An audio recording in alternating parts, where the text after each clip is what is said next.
السلام عليكم ورحمة الله وبركاته، أهلا بكم في فيديو جديد وفيديو فاخر من الآخر. وفي الفيديو بتاعنا النهارده يا جماعة هنشوف طبعا خليجي بيتكلم عن مصر وبيتكلم عن المصريين وبيقولوا عليهم كلام يا جماعة ما اعرفش الكلام ده بيقول إيه، إحنا ما نعرفش الكلام. تعالوا بينا مع بعض على طول نخش نشوف الخليجي ده بيقول عن مصر إيه، يمكن يكون بيتكلم حاجة كده ولا كده. فاسمع بنفسك شوف بيتقال على المصريين إيه ونرجع تاني. يلا بينا. العالم العربي اللي ما بيعتبر المرأة مواطنة من الدرجة الأولى والكتاب سلعة من الطراز الأول، وين بده يصير عالم أول؟ ما بيصير عالم لا أول. نحن دخلنا بأمور أنا بعتبر إنه بكل العالم بيقدر يصير ثورات، إلا بلبنان ما بيصير ثورة. لأنه شعوبنا مقيدة بطوائفها وبمذاهبها وبزعمائها. يعني اليوم الطائفة الشيعية مش بالأرض. الطائفة الشيعية مش ممكن تنزل على الشارع إذا حركة أمل أو حزب الله ما حركها. صحيح. الطائفة المارونية مش ممكن تنزل على الشارع بأكتريتهم، طبعا عم بحكي بمعظمهم مش عم بشمل الكل، إذا ما القوات أو العونية أو الكتائب حركوهم أو المردة. دروز إذا يعني الطائفة الدرزية ما بتنزل إلا إذا حركوها زعماء طائفة. السنة كمان ما بينزلوا. يعني نحن اليوم ناس مؤتمرين للأسف وضعنا تحت حكم طائفيتنا ومذهبيتنا وزعماء يعني في تبعية وتزلم. يعني مش ممكن تشوف ثورة، بتشوف ثورة على زعيم فاسد أخطأ الناس انقلبت عليه. انت اليوم من كيف بدك تشوف ثوره؟ بتشوف المسيحي عم بينقلب على زعيم من طائفه اخرى اذا ما كان حليفه، او الشيعي على زعيم من طائفه اخرى، بس ولا ممكن نحن ماتش باسكت بول ما فينا نكفي. ماتش باسكت ما مكفي، مش مثل مصر 90 مليون بينزلوا بيهتفوا باسم النيل طبعا والاهرامات هيدا اللي خلاني اتعلق بمصر. الوطنيه اللي موجوده بمصر، نعم، اللي حسيتها عند الشعب المصري، هيدي الوطنيه يعني يمكن انه شعب دافع دم كثير كرمال ارضه، مش نعم، كرمال مذاهبه. يعني فهمت، نحن بلبنان دفعنا دم، بس دفعناها الدم اللي دفعناها غربيه شرقيه.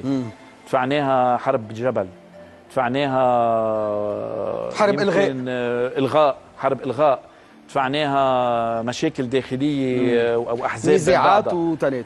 رغم طبعا ما فينا ننكر دور المقاومه انه اللي قدمت شهداء بسبيل الوطن، ولكن كمان كان لها ثغراتها وسقطاتها بالداخل بالتصادم الداخلي. عند المصريين لا، المصريين كل المصاروي جمعهم دم واحد، سقط على جبهه وحده، سقطوا بنكسه وسقطوا بانتصار، فسقطوا بثوره.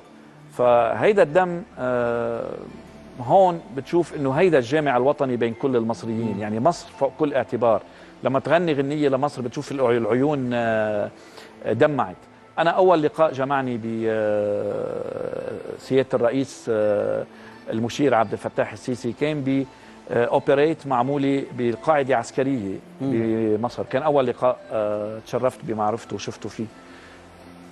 لما كان عم يحكي الكلمة طلعت بالموجودين اللي كانوا كلهم ضباط من اعلى الرتب، لقيتهم مثل اولاد صغار عم بيبكوا، يعني دموع عم تنزل بس لانه كان في كلام على خوف انه ممكن مصر تروح، ممكن مصر يعني تضيع. طلعت بكل هالناس حسيت بحر، يعني بحر من الدموع لناس مش عم بيمثلوا، خايفين على مصير وطن، خايفين على شيء اسمه مصر.